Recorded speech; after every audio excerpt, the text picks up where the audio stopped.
Hello and welcome to the Berkcast, the How to Train a Dragon podcast. I'm your host HC, and with me is. Woof. And today we are doing another How to Train a Dragon comparison to a Disney movie because you know how this is. Disney rules everything. So we kind of need to do an episode comparing How to Train a Dragon to one of their movies in some sense. And We already today, have. yeah, that's what I'm saying. We did it once with Big Hero 6, now we're doing it again. This time with their latest outing, Ralph Breaks the Internet, Wreck-It Ralph 2. Can we just start that this title is stupid? Call it Wreck-It Ralph 2 or Ralph Breaks the Internet. Ralph Breaks the Internet, Wreck-It Ralph 2 is... one, it's a mouthful, and two, the order is wrong. So is How to Train Your Dragon: The Hidden World. That's a mouthful as well. Why not just call it How to Train Your Dragon 3? Because it's not called Hidden World, How to Train a Dragon. It's not the opposite. Are you sure is that how? Let me see. Yeah, like when they announced the title at D23 or something, when they announced the Disney Princess scene, John Lasseter actually said, one thing about Ralph Breaks the Internet, Wreck-It Ralph 2. That's the official full name. Everywhere else just has it listed as Ralph Breaks the Internet. That's it. Well, Disney says so Disney probably knows. Wikipedia also says so, and Wikipedia also knows. That's a bit more debatable, but whatever. Anyway. I don't know what you're talking about. Wikipedia is a completely trusted source, edited by random strangers on the internet who are completely trustworthy and would never lie. Ever.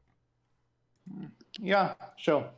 Wikipedia also tells you that some movies got good reviews, and these movies deserve terrible reviews. So no, Wikipedia is not a trusted source. And Name me one terrible movie that was so terrible it didn't deserve its review score. Phantom Menace. Nah, that was good. Okay, I haven't seen the movie, but hold on a second. Hello, friend from college. Yeah, I have this co-host here. No, he's not a friend. He's a co-host.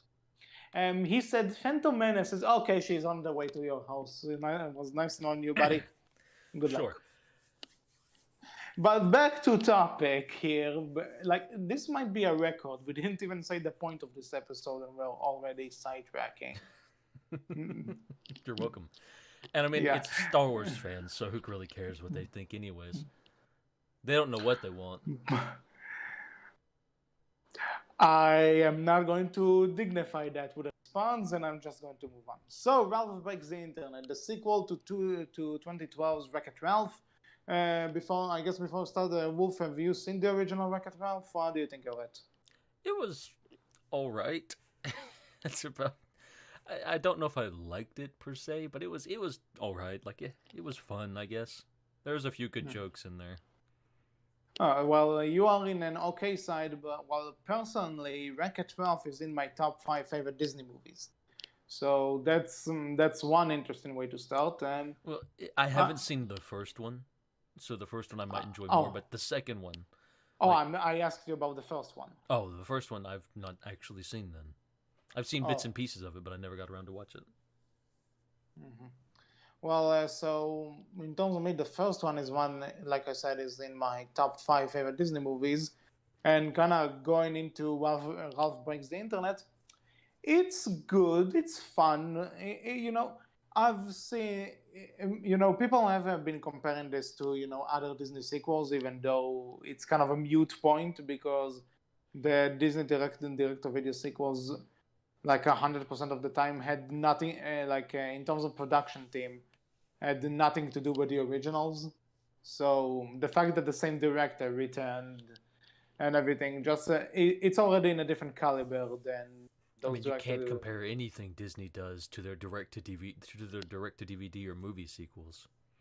No, that's what I'm saying, though. That's what I'm saying. Like that. Yeah, but I mean, the fact that has Disney ever done a sequel before Wreck-It Ralph 2? They did with the Rescuers Down Under. Until this, The Rescuers Down Under was the only Disney sequel that was a part of the animated canon. Yeah. So, yeah, there is no comparison then because there's no comparison to make. Because there's never been a true Disney sequel before. Well, Wreck-It Ralph was the first one. Again, besides the Rescuers Down Under, which a lot of people say is tons better than the original, because I'm not sure, I haven't seen the original, I only saw the sequel. That's the problem. No one has watched The Rescuers Down Under. Does it matter though? It still exists. It's still worth bringing up. It was still there. If no one's watched it, does it matter though? Well, you said that Wikipedia is a trusted source. If Wikipedia lists it, it's probably worth mentioning. Wikipedia is biased, HC. God, I can't believe you would trust what anyone says on the internet. Jeez. What is wrong with you? Well, I'm hosting a podcast with you for almost 3 years, and I don't know. Something is wrong with me. I need to get checked. I guess right, if we're comparing sequels, I would wait till Frozen 2 comes out and then see. Yeah, but again, what the point I'm bringing up here is not necessarily comparing it to, the Disney theatrical sequels. What I'm saying is that, this, even with the Rescuers Down Under, this is the first time Disney has done a sequel that's canon with their animated theatrical releases, but also has the exact same team from the original coming back.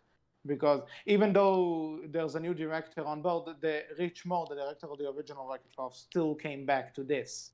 The writers are the same writers, and and I think it's basically the same production team, which is a few steps above the direct-to-DVD sequels, which I'm mentioning because people have been comparing Ralph Breaks the Internet to those, and I don't get it. It's like the last comparison you should ever make. I mean, I guess it's the only comparison people have, though. Yeah, but again... since no one remembers Rescuers Down Under. Fair enough, I guess, but at the same time... So the reason we are going, this kind of leads us to what the viewers probably thinking. Well, if you can compare it to the other Disney sequels, why in the hell are we comparing this to How to Train Your Dragon and Hidden World in particular, considering the fact Ralph Breaks the Internet is number 2 and Hidden World is number 3? Well, if you've seen both movies, you probably know what their message is. And considering this is the latest sequel, and this is Disney's first known theatrical sequel, and I think it's kind of fun to compare it to their biggest competitors' grand finale. So why not? Let's delve right in. What do you say?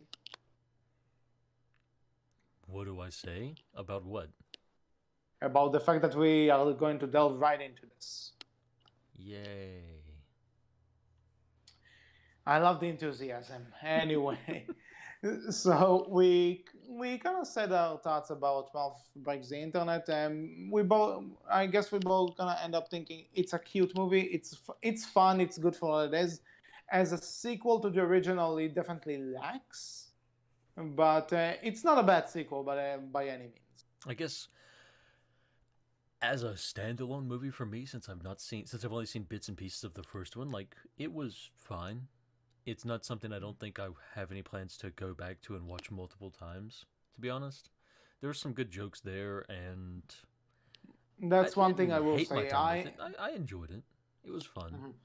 Yeah, actually, some repeated viewings. I think it doesn't. It's not just that the Ralph Breaks the Internet is not even 1 year old, but at this point in time, I have rewatched the original Wreck-It Ralph a lot more than its sequel. But that's also has something to do probably with the fact that I had more free time back then than I do now. Possibly. How many times have you I guess direct comparison, how many times have you rewatched How to Train Your Dragon 3 so far? So far, overall, 5 times. And do you enjoy it each time or no? Yes. Okay, fair enough. And you Personally, also need to take into take also take into account that that's not necessarily a movies thing. This is more a thing that kind of happened every time I watched it. I kind of had a different like I had a different environment with me. I had a this is different true. Uh, so like but with well do with you the see yourself rewatching it again in the future? yes. Okay, I don't. We're talking Hidden World Yeah, or Hidden World. okay. Like I might watch it again, to recover it again, but I don't see myself coming back to the Hidden World as often as I did maybe the first movie or even the second movie. Mm-hmm. Interesting. Personally, maybe it's just me, and maybe I need to sit down and watch it again. You know, but I just don't. I don't know. I don't feel as connected with it. Maybe I'm becoming old. Maybe, I think my old man jaded cynicism is getting to me. But like, yeah, I don't. I don't know. Like even the Hidden World. I don't feel as connected to as say the first film. Mm-hmm. Well, fair enough. But so let me ask you this: would you sit down and rewatch Ralph Breaks the Internet at some point? No, the Hidden World. I could see Mm-hmm. myself sitting down to rewatch again. And that's besides being like a fan of How to Train Your Dragon. I can see myself sitting down to rewatch that one again, especially to give it another chance to really, you know, catch me. But Mm-hmm. Ralph Breaks the Internet, I think personally, for me, one viewing is enough. Like I think I've gotten everything that I'm going to get from that. It's fun. I enjoyed it, but I don't see myself coming back to it. Okay, so I think that kind of. By the way, I forgot to mention this, but if you haven't seen Ralph Breaks the Internet and you are planning on it, for Spoilers. yeah, spoilers are going to follow this section of the episode. If you've not So seen The Hidden World, spoilers as well.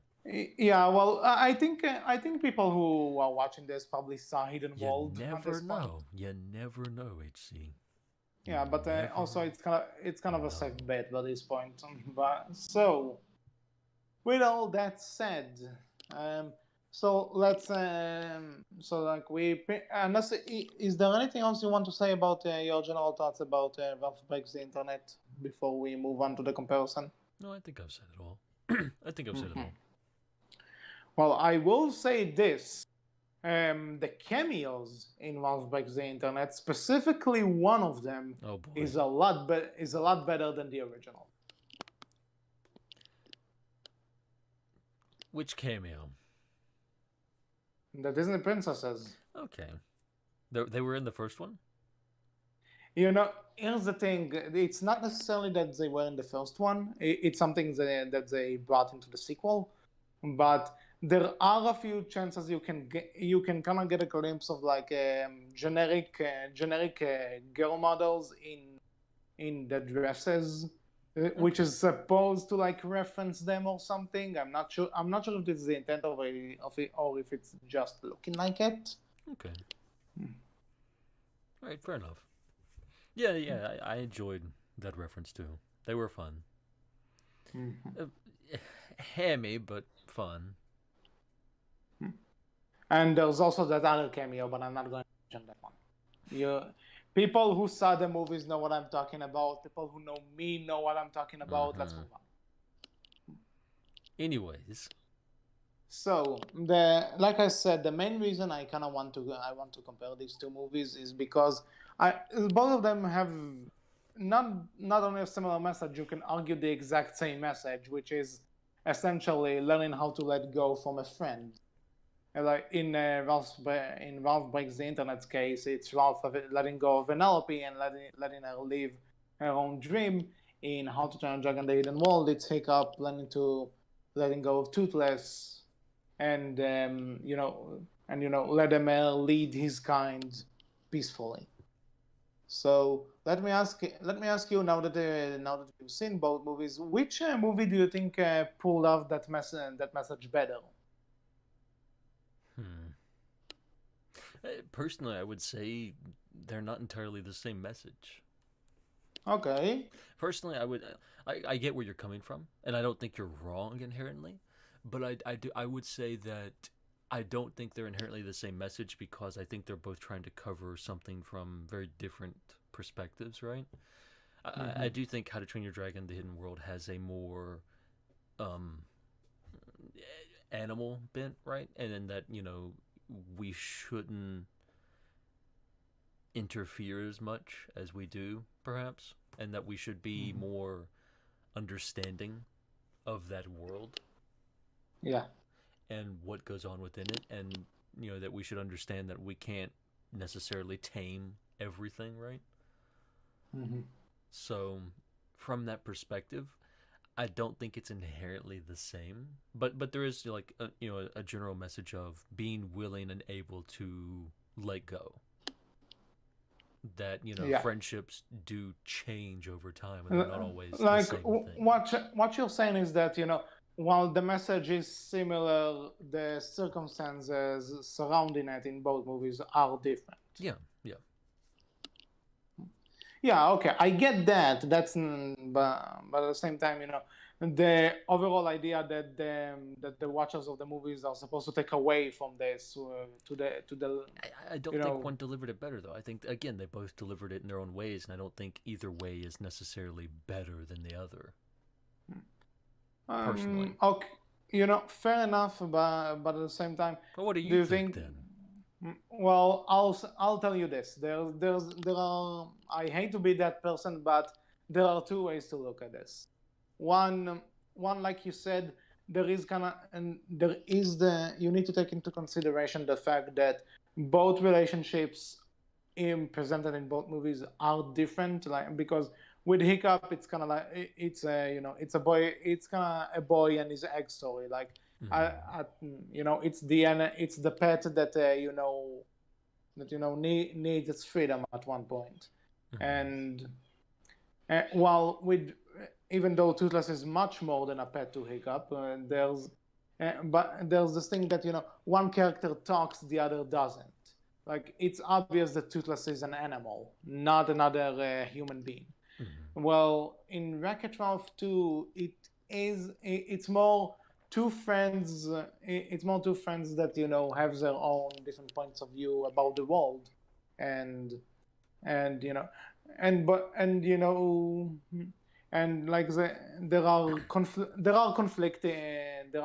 opinions there that are also a major part of it. So there's that. While How to Train a Dragon deals more with responsibility and growing up, the Wreck-It Ralph just feels like friends wanting to go in different wanting to part ways. Yeah, in different So directions. Their lives are mhm, taking them in different ways, and one friend isn't necessarily okay with that. mhm, true. So in that sense, but like you said, both of them do it differently. But then there's also the fact.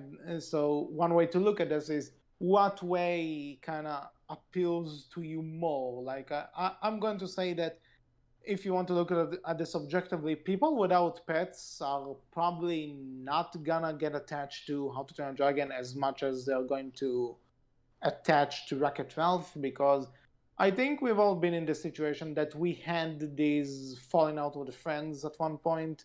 Not necessarily in terms of saying goodbye or going separate ways, even though that's really possible as well. But just in terms of you know like you had a friend that you didn't agree with, and that kind of he or she went to do their own thing and you continued in your own way. And as maybe a friend moved to another location and you didn't see them that much anymore. I think it's more relatable in the sense that you most likely went through something like this, while not everyone has a pet. You know what I mean? That's fair. Yeah, I can see where you're coming from with that. Yeah, but so in that sense, there's that. But then there's also the fact that you need to take both relationships into consideration. That How to Train a Dragon had one more movie to work with than Wreck-It Ralph, and you can see that at some point they knew they were going to reach that conclusion of Hiccup and Tula's parting ways. While with Wreck-It Ralph, it was just like, well, we hit it big with the original. We want to make a sequel. What could make a sequel interesting? How about the friendship that we built in the first one is going to break apart? And at the end of the day, both of them are going in their separate ways. So in that sense, How to Train Your Dragon has more build up to this. It has 3 movies to work with instead of 2, and I'm not going to count the TV show because. So what you're saying is one was a cash grab, the other wasn't? Not necessarily a cash grab. I'm just saying that with the other one, it was planned out. They knew at one point they were going to go there. I was trying to be a little bit facetious there and call out your bias, but I do think it's a little bit unfair to say that Wreck-It Ralph may not have been planned out when it could have been. I don't, I'll tell you this because when they announced How to Train Your Dragon 2, when they came to Dean with the idea of doing a second one, he said only if we are doing a trilogy, and that one, and at the same time, there's the entire thing that Crusader Call kind of said multiple times before the second movie came out that both the movies and the books will share their endings, so it was planned to a larger degree. Well, with Wreck-It Ralph, I'm not saying it's a cash grab by any means. Like if it was a cash grab, trust me, I would have said it way earlier. I'm not sure if we would even do this episode. But what I'm saying is that it felt more, we need to do we have this idea for a sequel. How can because I think at one point before the sequel was even announced as a thing, the director said we want to do something with online gaming, which led to them going to the internet in the sequel. But they never actually. I think when they pitched the ideas, they didn't have a plan in mind that Ralph and Vanellope are going to go in separate ways. That's what I'm saying. My rebuttal is: do you think there can't be good cash grabs, HC? It doesn't have anything to do with cash grab. I didn't say I like the movie. I didn't say it did. I'm just saying, do you think there can't be good cash grabs, HC? There can be. All right, fair enough. Yeah. So again, trying to go back on topic here. The message might be similar. There are 2 ways to look at this in terms of what the relationship is, and its connection to people, and how much it was built upon, how much the movies attempt to make that message clear and connect with it. Because let me ask you something. Well, watching the 2 movies, what breakup surprised you more that it happened? Neither. Yeah, I would say neither, because How to Train Your Dragon, I guess I'm a fan of, so I knew that was going to happen at some point because we've been told it was going to happen at some point. And if you're familiar with the boy and his ex story, kind of idea, again, you knew that was going to happen at some point. Wreck-It Ralph, if I had watched the first movie, maybe I might be more connected. Maybe it might have hit more, but I don't think it would have surprised me either, because having only watched the second movie, you get into it, it's very much, you get the feeling of, okay, there's going to be a breakup here at some point. There's going to be these 2 at odds with one another at some point.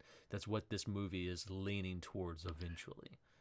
There's no way that's not going to happen in this movie.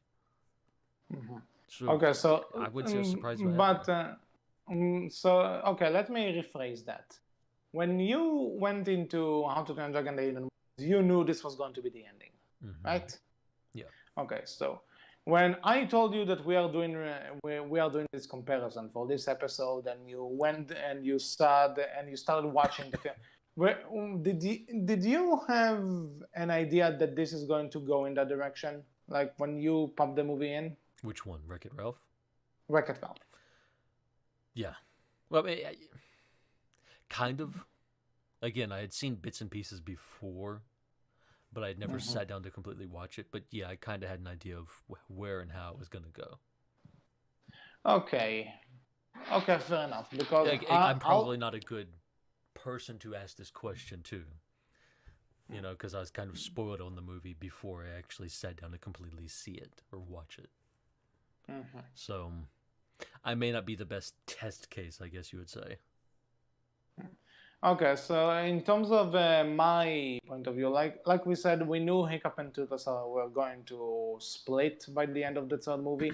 But going to Wreck-It Ralph, they did do the entire the two best friends fighting and stuff. But I kind of assumed that at the end of the day, because Ralph's point at some at Ralph's motivation at near the end of the movie is to make sure Vanellope comes back with him to the arcade.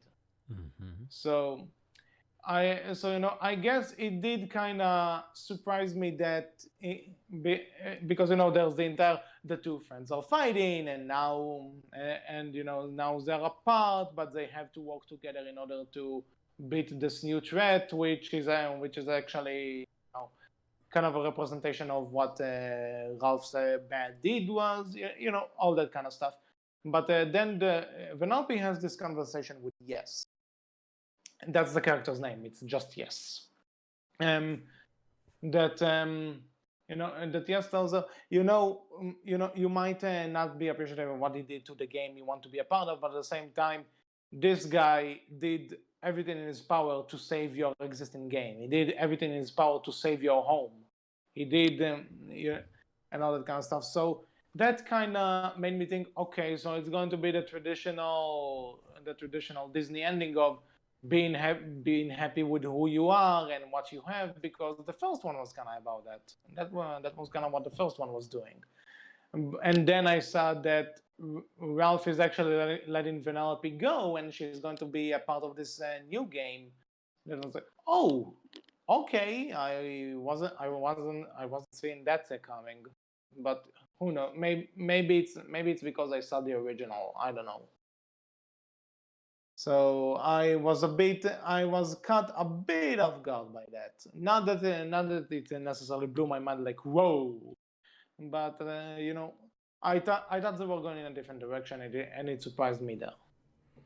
Yeah, but you watched Frozen though. I mean, it kind of gives off a similar vibe to that as well, of people, of Disney as a company changing, and of people being able and willing to change as well, though. Right? Because it's not In, your traditional Disney story either. It does kind of do something different with that. So I think to me, right, going into this, I can kind of see Disney as a company like they can't continue to do the same old traditional stories it's funny you because say that, because since 2009, all of their films are kind of the same in terms of formula. I'll explain it to you later. I get where you're coming from. I see where you're coming from, but but I mean, It's not an air. The signs are there. The signs are there. There are storytelling two. wise, like go back to the 90s. Look at Cinderella, Snow White, Mulan, all of them. Let me stop you there. Cinderella and Snow White are not in the 90s. They were re-released in the 90s. I know they weren't made originally in the 90s. Then the point doesn't stand. The point isn't that. The point is go back to their older Disney films, their older Disney Okay. princess films, and you do see a much more similar storyline throughout all of them. Of like you said, of being happy with what you have and who you are, and accepting that, and being willing to accept that, and being okay with that. And I think that gives off a feeling, and of story wise, it gives off a feeling of that if your life's shit, we'll just accept it and get over with it and be happy with the fact that you do have something, right? It can kind of But come here's up the thing. again. They don't intend it for that way, but trying to do something completely new and different and say, hey, if you're not happy with what you have now and you do want to change up, maybe look into changing it up. Maybe that change can be a good thing, right? Like that is something that they're trying to do that's very different. Granted, they've probably been doing too much of that now, but it is something new for Disney, at least. Mm-hmm. No, but what I said, or what I meant is that, like what I meant with when I said those things. Yeah, because I just got a message here. Oh, Hold okay. on, okay. What I meant regarding this though is that the message of the original Wreck-It Ralph was this, like, be happy with who you are, and don't. So in that case, I kind of expected the sequel to follow the same trend, I so think to it's good speak. that it didn't, though. I'm not saying I'm not saying it as a bad thing. Oh, yeah. I'm saying that in terms of in the message department, like, when the original point I was trying to make is that one movie had more build up to it, and sure. the other just kind of came as a surprise. Yeah, it was more surprising because you saw the original, and the sequel did something so drastically different. I can understand that. That makes sense. Like, again, if I had seen the original and sat down and watched it first, then went into the second one, maybe I would feel in a similar vein to you. Like, I would have went into it, all right, this is probably what I'm going to get. And since I didn't have that expectation, I wasn't as surprised by it because I was able to see more of the signs maybe at the very beginning of it as to what they might be going for and hinting at with the second movie. So I can get where you're coming from, and I think it makes sense as a point, yeah. I can agree with that. I guess getting back to our original question, though, which film do you think delivered the similar message better?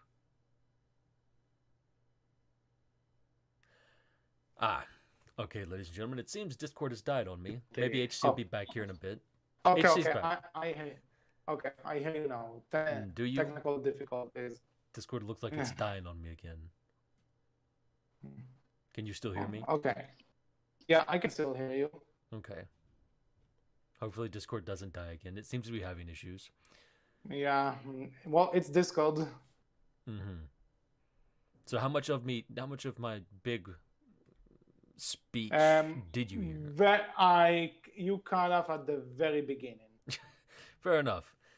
I guess, getting back, the audience already heard it, so I'm not going to repeat it too much. So I guess getting back to the original question, which film do you think delivered the message better, though? I think Hidden World, and but okay, hold on. Just if you want to answer for me, do it now. I need to take care of something here. Okay. Sorry about this. People are not going to leave me alone. Mm-hmm. Professionalism here at the Berkcast, ladies and gentlemen. We definitely don't have it.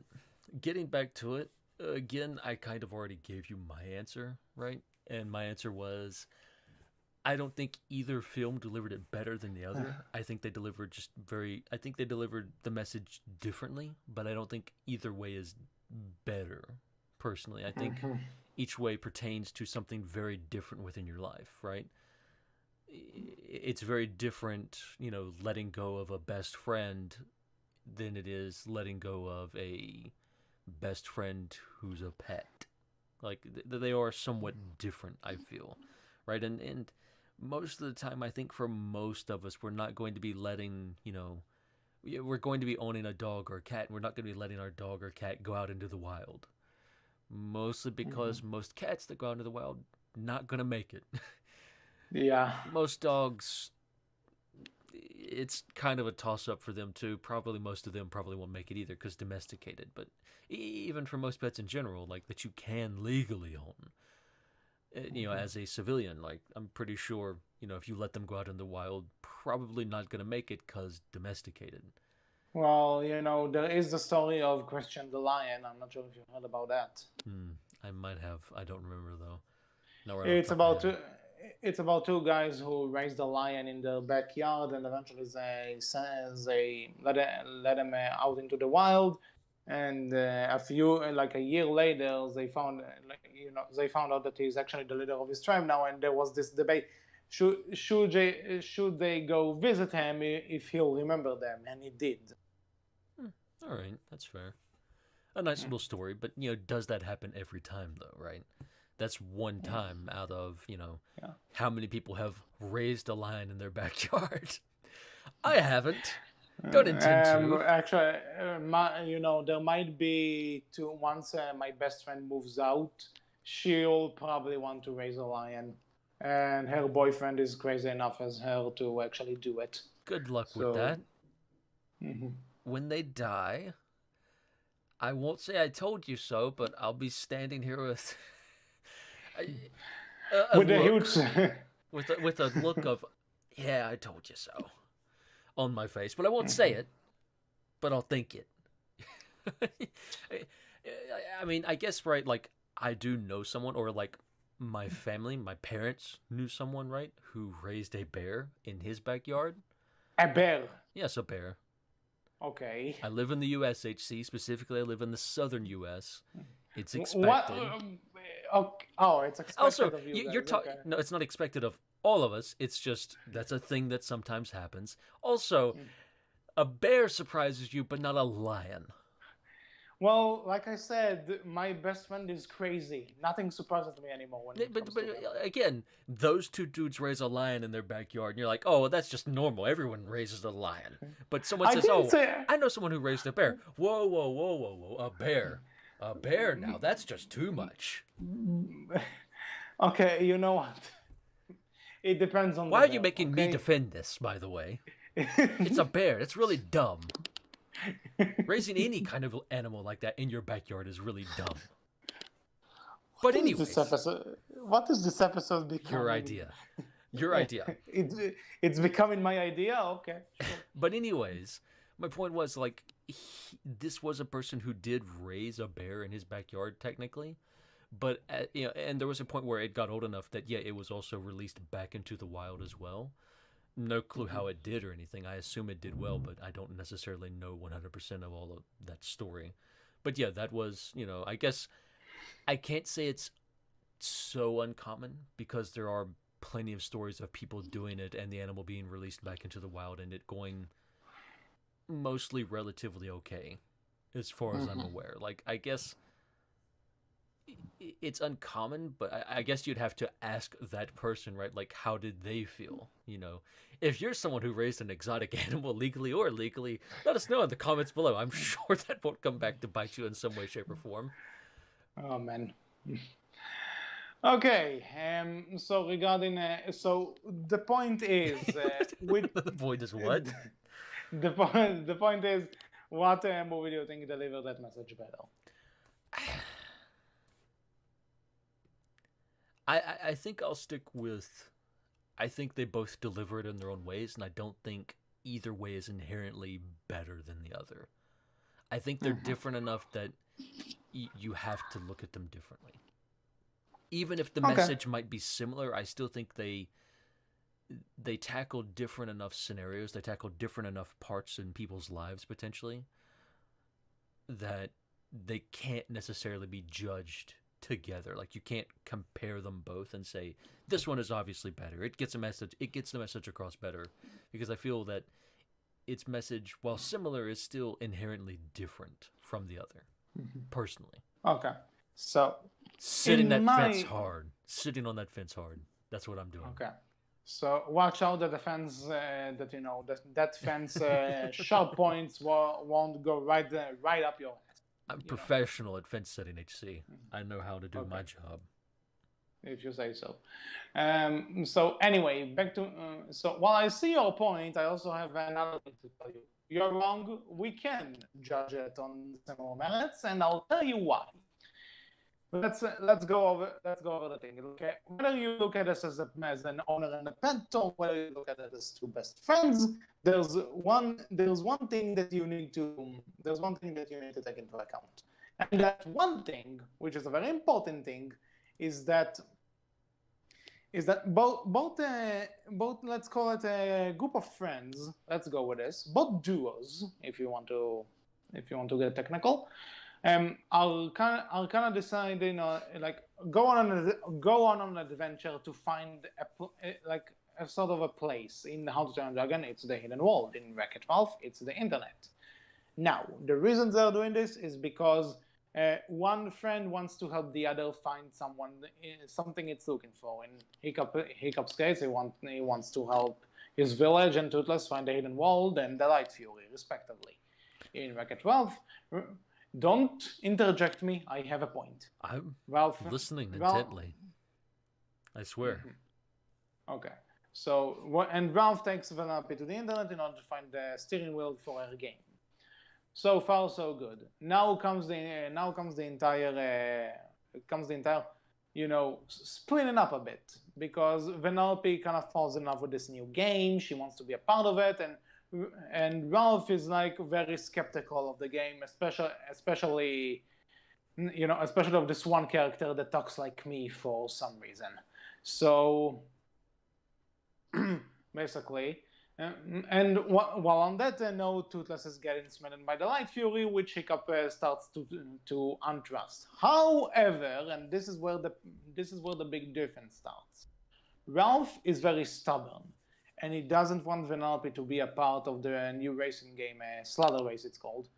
He doesn't want her to be a part of it at any means necessary, which means he goes to that kind of internet black market and gets this virus that destroys the game to an extent, and that's what causes a rift. Now, in Hiccup's case, he might not really trust the Light Fury at first. He even outright states that he doesn't trust her, but he still makes Toothless a new fin that allows him to fly on his own in order for Toothless to get close to the Light Fury. Sure, he kind of does it in the sense that Toothless could win her trust and bring her back to Berk, but at the same time, he does help his friend. There's even a point where Toothless looks at Hiccup like, "You sure I can go? You sure I can go alone?" And Hiccup tells him, "It's okay, you can go."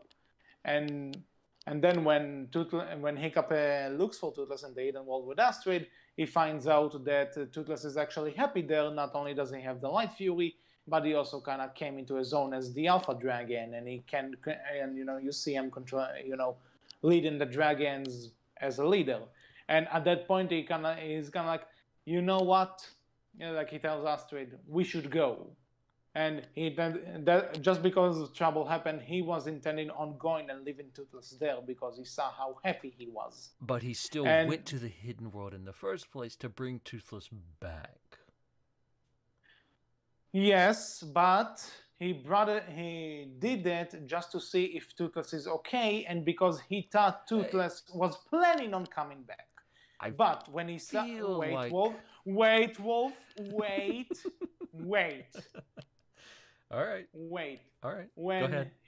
When Hiccup saw that Toothless is happy there, he wanted Toothless to stay. Even after the entire shenanigans in the Hidden World happened and Toothless flew Hiccup back, Hiccup started to tell him, "It's okay, bud. You belong there." And he was about to tell him goodbye at that moment until the Light Fury came back as well. And he thought, you know what? There's a good chance we might not have to do it. So, with that said, Hiccup acted more as a friend. And while I get what Ralph was getting at, his actions were a bit selfish to Vanellope. And I know, and it feels more like we need to move the plot along rather than this is a natural progression.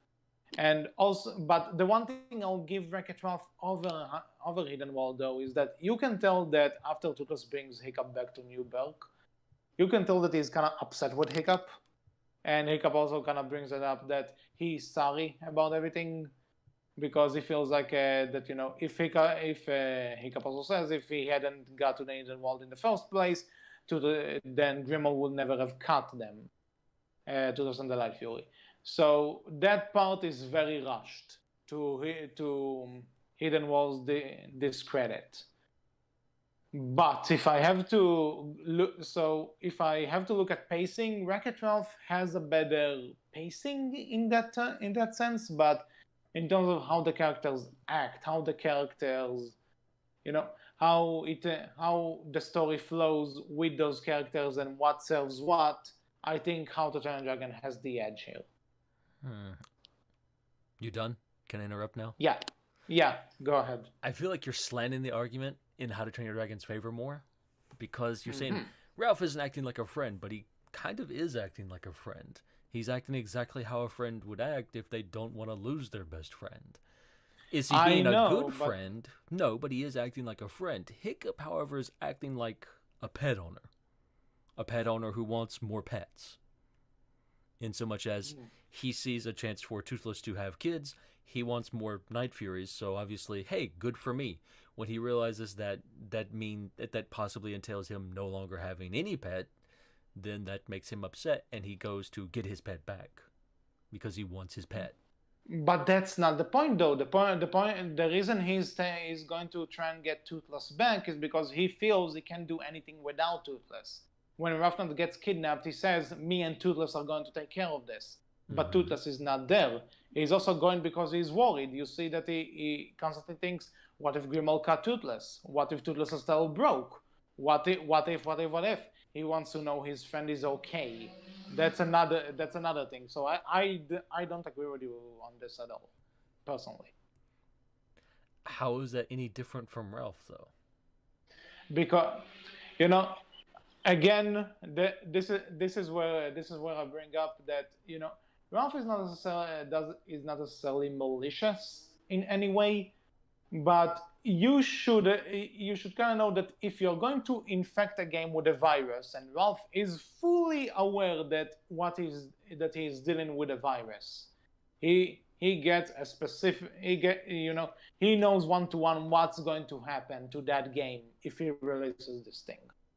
And the fact and he's willing to destroy something that Vanellope loves just because she's willing to stay with she wants to stay there and not go back again. And that's another thing I kind of forgot to bring up. Vanellope is also kind of at fault here because going to the internet to get the will was kind of the entire point of this trip was to help her.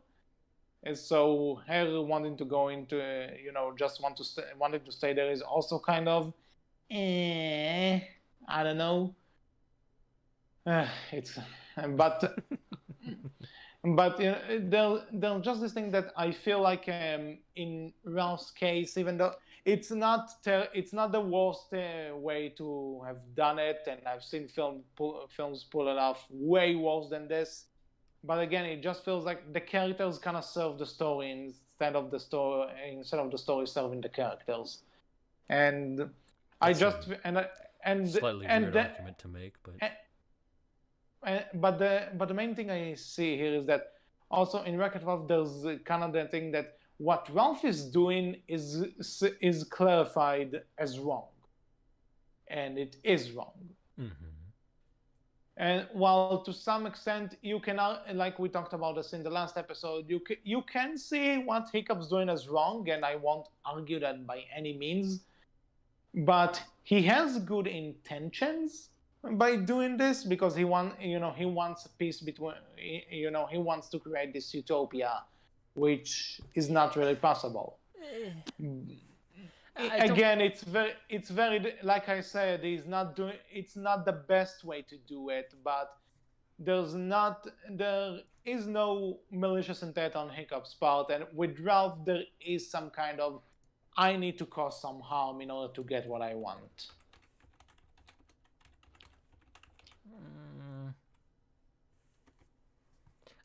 I feel like I would disagree with you there. Like, again, like you're not wrong on Ralph's part. Like, he is doing what he's doing out of jealousy. Like, he is in the wrong there. But you can't look at it and say that, oh, Hiccup wants to create a utopia, so what he's doing is still good. He's not doing it out of selfish intentions. Like, he is being selfish going after Toothless. He's going after Toothless for his own selfish reasons. Like, Yeah, at but that point, he's no longer thinking about the utopia.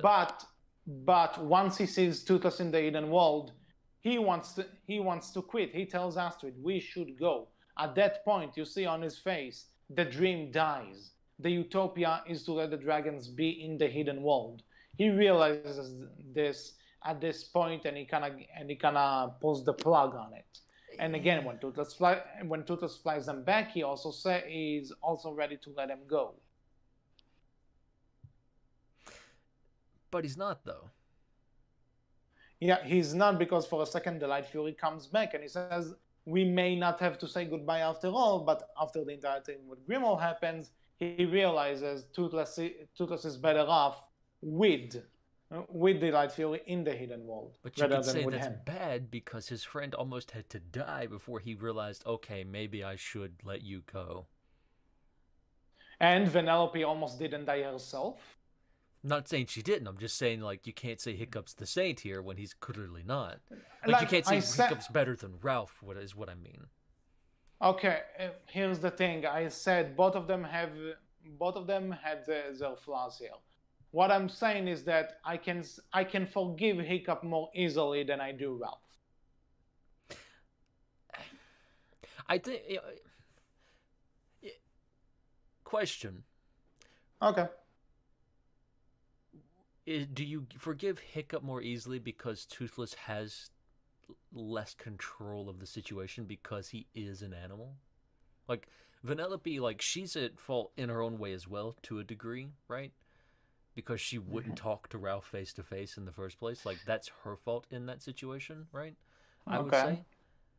And so she has control. She can make her own choices. She is, a human being. She has, the ability and the wherewithal to make her own choices and make her own decisions, right? Toothless Okay. does as well, but there is less control. But he does have less control because he is more dependent on Hiccup. Because without Hiccup, he has no way to get around. So he's literally dependent on Hiccup. Do you forgive? So I honestly, I'm not sure what point I'm trying to make here, but I guess I'll say, like, do you forgive Hiccup more because Toothless has less control of the situation? Not really.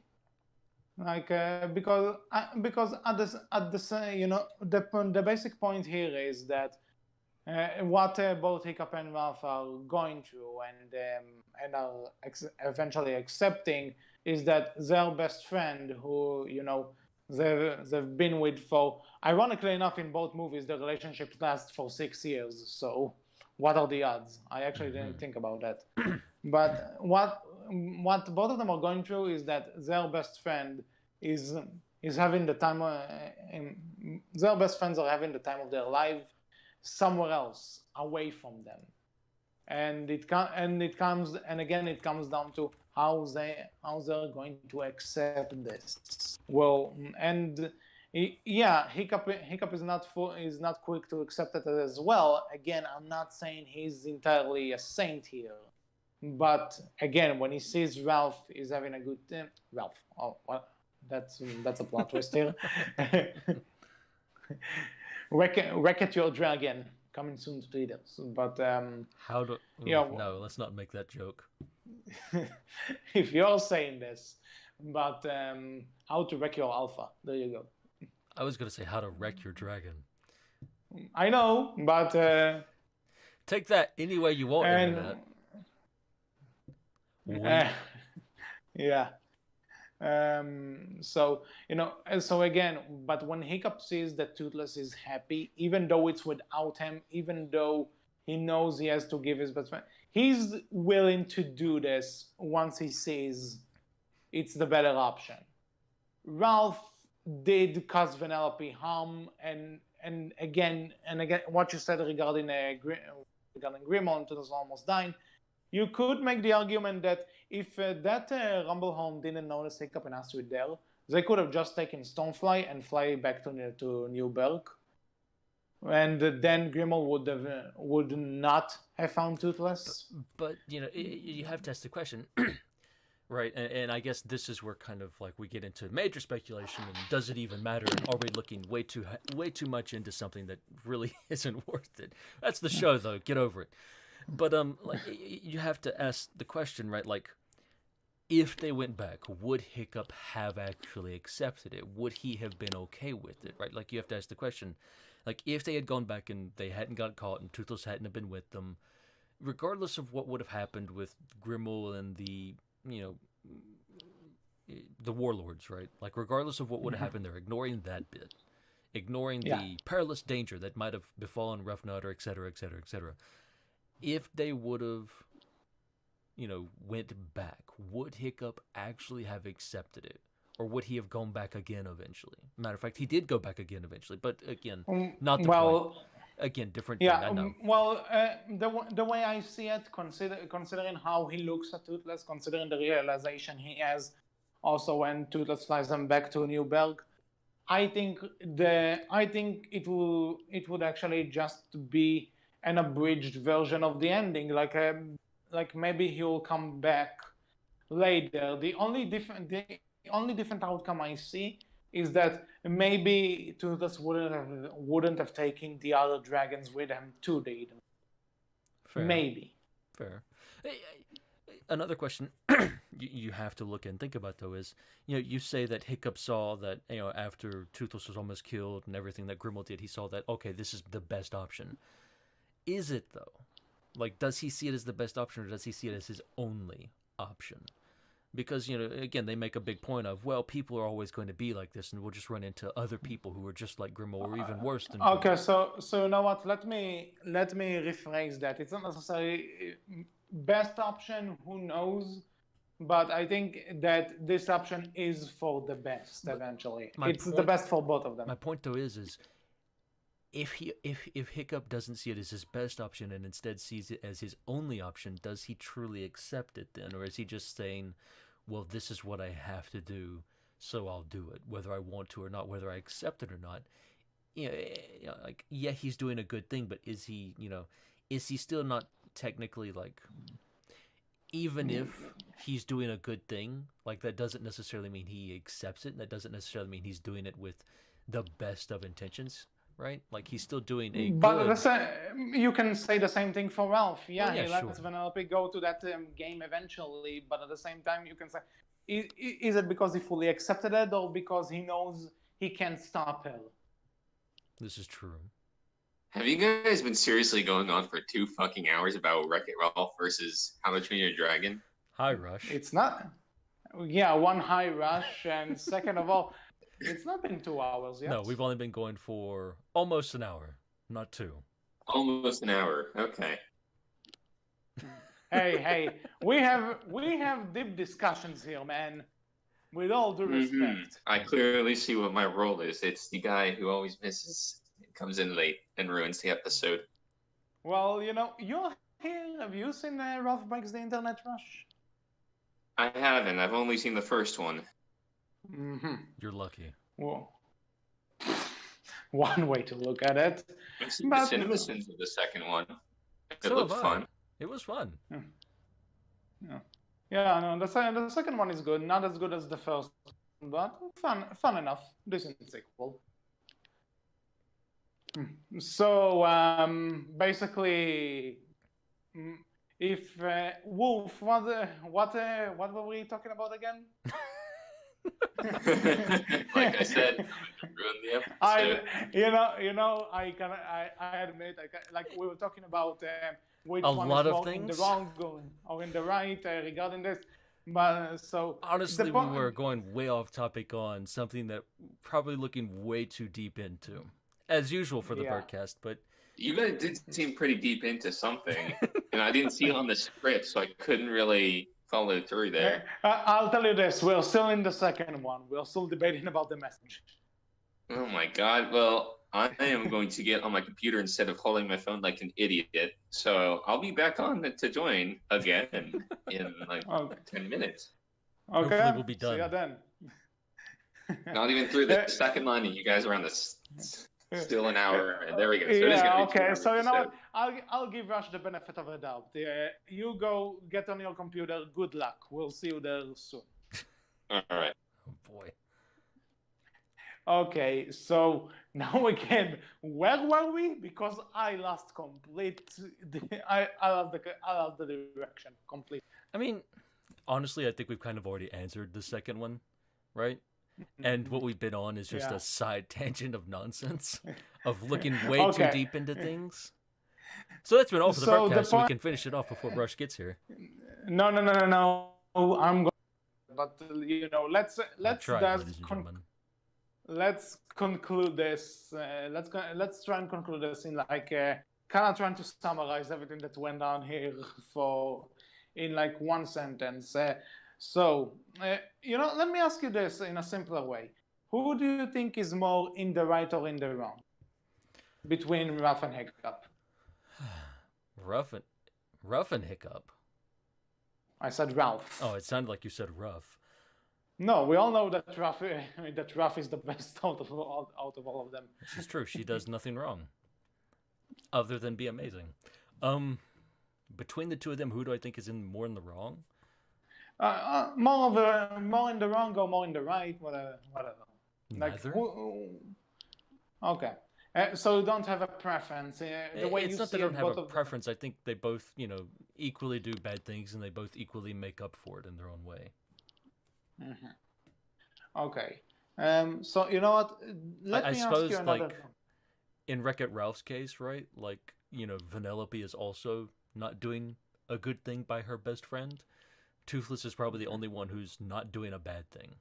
Then again, maybe he is doing a bad thing because he never came back to say, "Hey, Hiccup, I'm done. Bye." Well, like he just left. But also, again, in the very least, like Toothless is an animal, so it makes sense that he wouldn't just come back.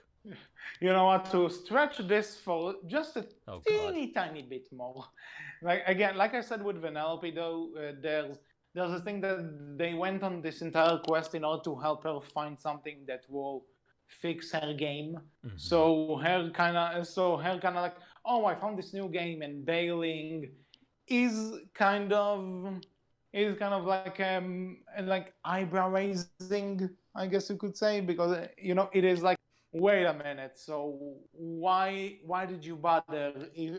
Why bother with the wheel if you're just going to be all hunky-dory? You can make the argument that she wants to give the other characters of the game a home, but which makes her a bit less of a bitch in this case. But wow, just going out there with that one.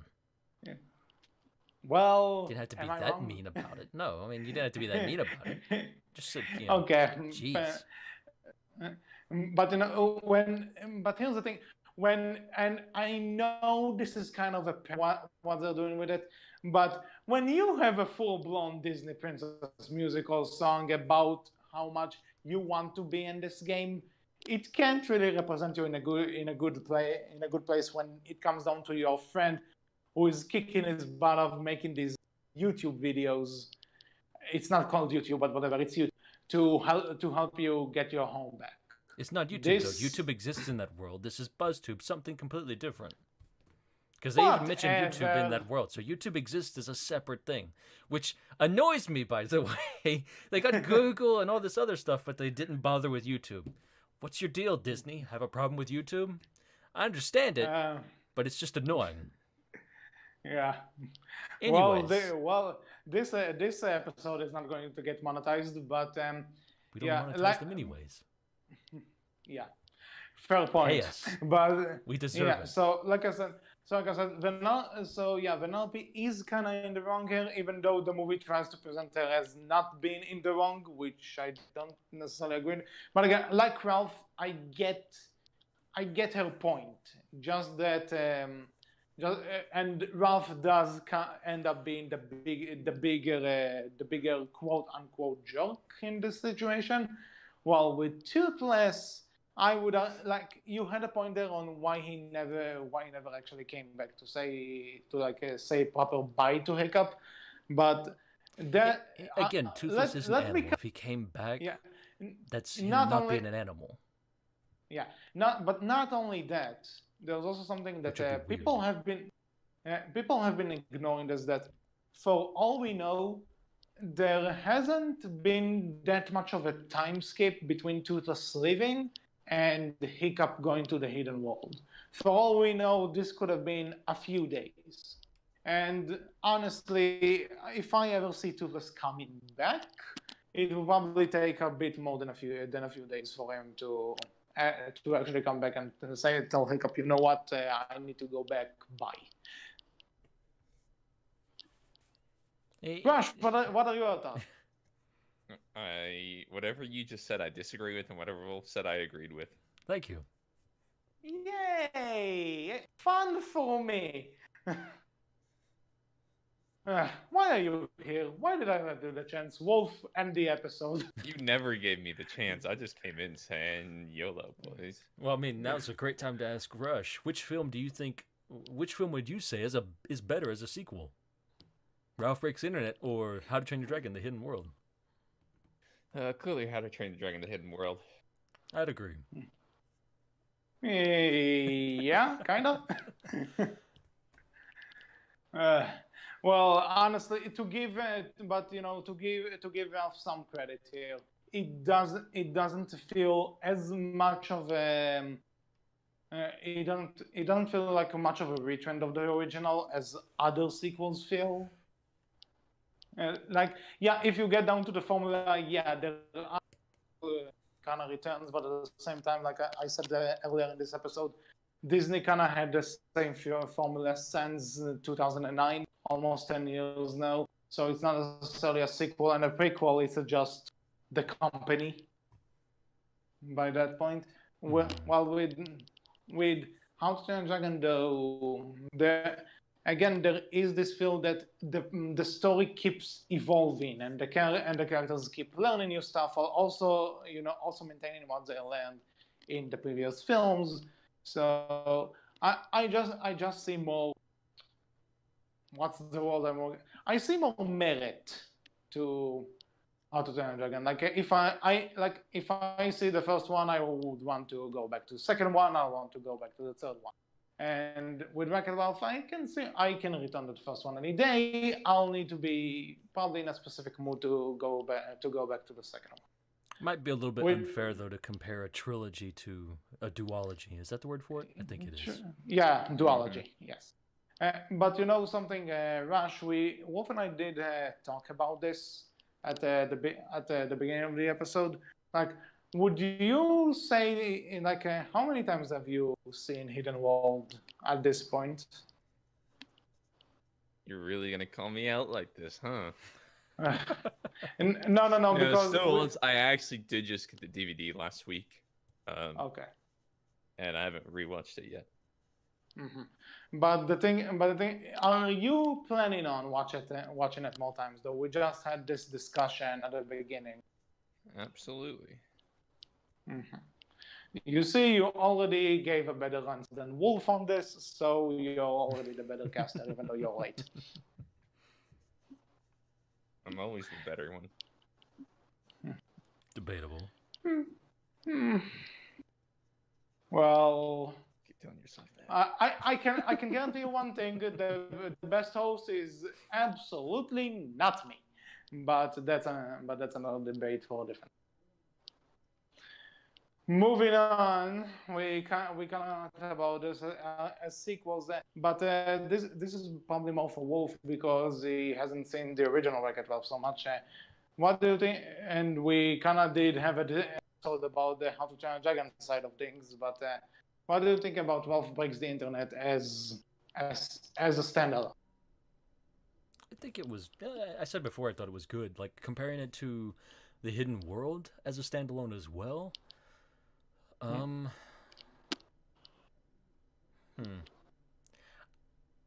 I think looking at them as standalones, I feel I don't think there's a clear winner in that one just yet. Mm-hmm. I don't think one stands above the other as, okay, yeah, this is better as a standalone film than this one, clearly. I think they both do somewhat depend on their other films that came before them a little bit, right? But I guess, like, you know, to both films' credit, I don't think, like, if I had never seen, like, having not seen the first Wreck-It Ralph, and then if I, you know, completely forget that How to Train Your Dragon wanted to exist, I clearly get everything that's going on in both films for the most part, but I would say that in terms of, like, you know, completely standalone, Wreck-It Ralph might edge it out just slightly in terms of being able to get across some of, you know, what's going on with some of the different characters and stuff. Like, you can clearly see, okay, this is what's going on here, this is what's, you know, happened between these two characters and stuff like that. How to Train Your Dragon, you might have to read a bit more between the lines, and you still might not get it completely right. maybe. Mhm.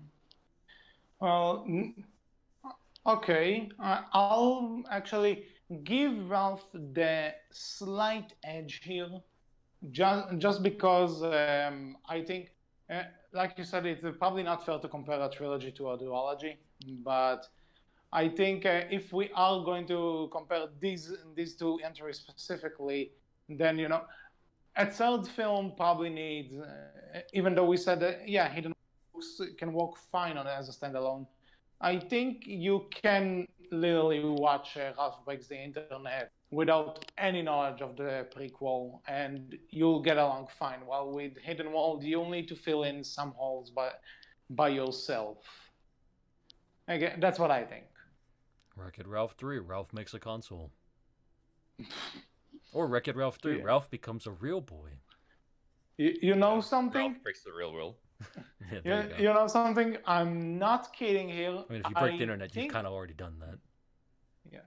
I don't quote me on this, but I think the director said something about Wreck-It Ralph 3 has some like a concept, an idea they had for 3 might involve space. I have no idea how they're going to achieve it, but sure. Wreck-It Ralph 3, Ralph, First Contact. First life. Ralph life. Ralph wrecks the moon. There you go. That's your title. Mm-hmm. And then it all transitions into Ruby with the broken moon. Mm-hmm. Good lord. Oh, I shocking the fact that Rush brought us up and not Wolf, or that we got a Ruby reference out of this episode. With all that said, who's ready for Frozen 2? I am. Woo.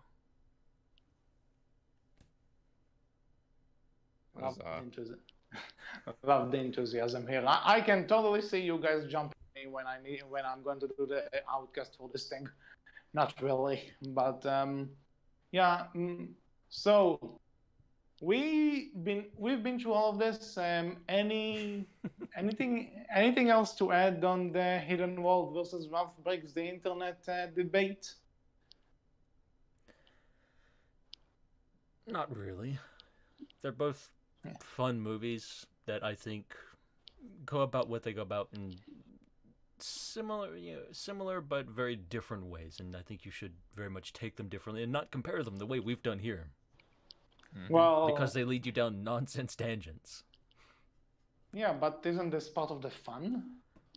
Yeah. It's something. We don't have fun on the Berkcast. Well, Rush is grumpy because he didn't see the film, so he can't actually debate with us. But lucky. Yeah. Oh, are you talking about him or? I'm not sure. But yeah. Okay. So So with all that said, I think that's all for this episode. Because we hope you enjoyed. Have you seen Ralph Breaks the Internet? What are your thoughts about the message? And do you think it delivered the message better than Hidden World, or Hidden World did it better than Wreck-It Ralph? You can tell us all about that in the comment section below, on our Tumblr, where we're known as Berkcast Team, on our Twitter, which is known as Berkcast with a capital B, capital C, and you can find all of us on the How to Train Your Dragon Valhalla Discord servers. So until next time, I was HC. I was Rush for the bit. And I've been Wolf, and since I get to stop the episode, happy Pride Month, y'all. June 1st. Yeah. Mm-hmm. Yeah, It is June happy, 1st. Nice. Yeah, happy Pride Month, and we'll talk to you all next time. Take care. Bye. Bye-bye.